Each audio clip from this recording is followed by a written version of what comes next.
Welcome to the Banker Lamp. Please enjoy the video. In this video, I will explain how to make beer mash.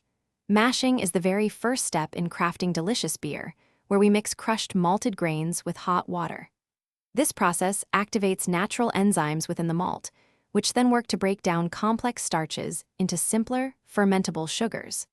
These sugars are essential, as they will become the food source for yeast during fermentation, ultimately producing alcohol and carbon dioxide for your brew.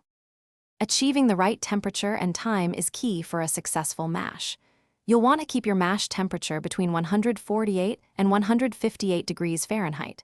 For a drier beer, aim for the lower end, around 148 degrees. If you prefer a fuller, sweeter beer, target the higher end, closer to 158 degrees.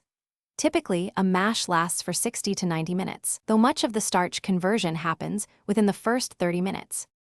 The water-to-grain ratio is also important, usually around 1.25 to 2 quarts of water per pound of grain. After your main mash, consider a mash-out step. This involves raising the mash temperature to about 167 to 170 degrees Fahrenheit for 10 to 20 minutes. This higher heat stops the enzymatic action, preserving your sugar profile, and makes the wort less thick, preparing it for the next stage of brewing. Finally, we move to sparging, which is the process of rinsing your grain bed with hot water. This step is crucial for extracting any remaining fermentable sugars from the grains.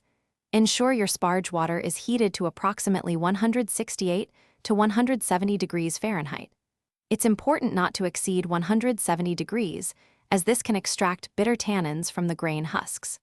Sparging efficiently helps you get the most out of your malt, contributing to a great final beer. Thanks for watching. If this was helpful, leave a like and consider subscribing. See you next time.